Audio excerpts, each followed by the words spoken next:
கதை பெயர் மனிதநேயம். ஒரு சிறிய கிராமத்தில் ரஹ்மான் என்ற முஸ்லிம் இளைஞரும் ராமு என்ற இந்து இளைஞரும் சிறந்த நண்பர்களாக இருந்தனர். இருவரும் பள்ளி காலத்திலேயே இணைந்து வளர்ந்தார்கள்.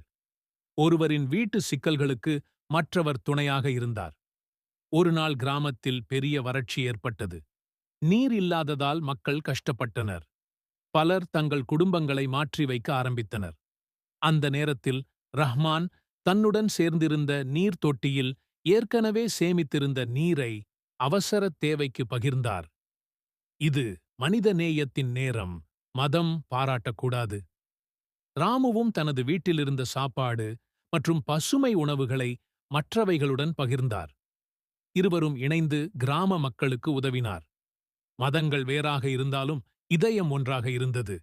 இதைக் காணும் பெரியவர்கள், இவர்கள் நமக்கு உண்மையான சமரசம் என்னவென்பதை கற்பிக்கின்றனர் என்று பாராட்டினர்.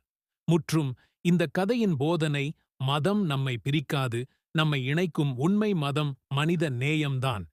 இந்த வீடியோ உங்களுக்கு பிடித்திருந்தால் லைக் பண்ணுங்க, ஷேர் பண்ணுங்க, கமெண்ட் பண்ணுங்க, மறக்காம நம்ம சேனலை சப்ஸ்கிரைப் பண்ணுங்க. நண்பர்களே.